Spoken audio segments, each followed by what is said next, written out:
In this video here, I'm going to share with you some of the best beginner tips and tricks that you need to know about your Steam Deck so that way you're not going to have any heartache the minute you turn this on. Here we go. Once you unpack your Steam Deck and charge it for use, the very first thing you want to do is make sure you check for updates. This can be listed at the top if you have notifications on by default on your Steam Deck. Otherwise, you need to go to the Steam button, click on Settings, then System, and click on Software Updates. If you are a brand new Steam user, most likely you have a couple of updates, so make sure you do this first and check back often because I've had my Steam Deck for only a month and I've already had 3 updates, so it seems like they're updating it often. I would recommend turning off adaptive brightness. This may come as a default on some models. Adaptive brightness can change the brightness automatically for the environment that you're playing your games in, which sounds kind of cool, but it's actually more distracting. This setting claims to save on battery life, which I'm sure it does, but from tests that I've seen from people that have broken down the Steam Deck, it's actually really minimal. To turn off adaptive brightness, click on the Steam button, go to Settings, then Display, and make sure Enable Adaptive Brightness is ticked off. 2 button commands that you'll want to memorize and know is for Shutdown and Screen Capture. Screen Capture is for when you want to share anything fun, so you want to capture it, and to do that, all you need to do is press the Steam button plus the R1 button. If you get stuck on any one of your programs, games, or emulations, perhaps that might just freeze, you can force shutdown by pressing the Steam button and long holding the B button. Now, if you forget any of these shortcut buttons, the good news is the Steam Deck actually has a shortcut menu. All you have to do is hold the Steam button for a long press and it'll give you a breakdown of all the shortcuts you can do. Not every game works or is optimized with the Steam Deck. To check, go to your library and in the top navbar will be games that work great on Steam Deck. If you're buying any game for the Steam Deck, you can check by using the same exact filter on the Steam store. Click on the game, and in the info boxes, it'll let you know if that game is Steam Deck compatible. Just a quick note here, for my own personal experience and others that I've seen online, the games on the Steam store can still work on your Steam Deck even if they say they're not compatible. It's more like they're just not fully optimized just yet. But check the Steam store often because you'll notice that games are getting updated all the time to work on the Steam Deck. If you want to see how much battery life you have left while playing one of your games, simply hit the Steam button in the bottom left-hand corner and then tap on the battery icon.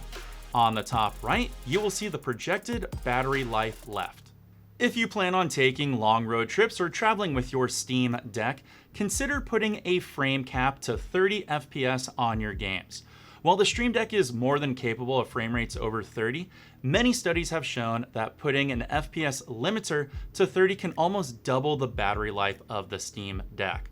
To access the Steam Deck frame rate limiter, all you need to do is tap on the battery in the top right corner.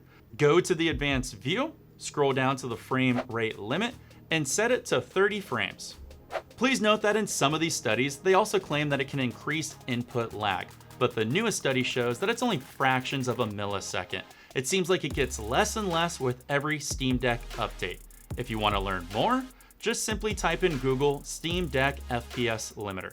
Hey, cutting in here real quick with a little behind the scenes. I was playing with my Steam Deck last night and I didn't realize that other players can hear my voice due to the built-in microphone on the Steam Deck. So if you're playing a game where the voice chat is open or there's proximity voice and you don't want to give away your position for certain games like PUBG, you're going to want to disable the microphone on your Steam Deck. All you need to do is hit the 3 dots in the bottom right-hand corner of the controller, and this will bring up the quick settings menu. Just go to your microphone and bring it all the way down to where it'll mute out. I also now realize that under this quick setting menu, you can also adjust the frame rate here as well. Now let's go back to more handsome Ryan. Depending on the model of Steam Deck you get, you might run out of space quickly, especially with games like Call of Duty and Apex Legends. It's recommended that you get yourself an additional SD card for extra space. I'll put links down to the one that I got if you're interested. If you do run out of space on your Steam Deck, uninstalling any game is a breeze. In fact, it's actually really easy. But if you're confused, I already did a video on that. You can check in the top right corner, or I'll put in the video description. If you plan on docking your Steam Deck so you can play games on your TV screen and do some good old-fashioned couch gaming, the bad news is, at the time of this video, the Steam Deck dock is on a delay due to the chip shortage. The good news is, the Steam Deck works with a ton of other docks out there. The one that I'm currently using is the Anker 4-in-1 hub.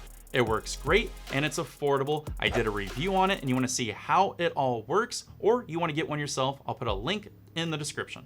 One of the best things about the Steam Deck is you don't need any proprietary controller.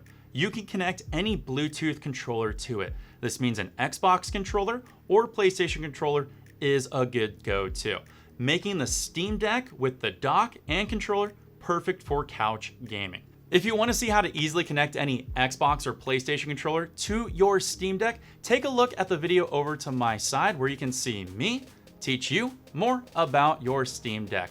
Hopefully this video was able to help you out, and if you do find it helpful, make sure you hit that big red subscribe button or send me a nice super thanks. I'll see you all later, take care, and of course, peace.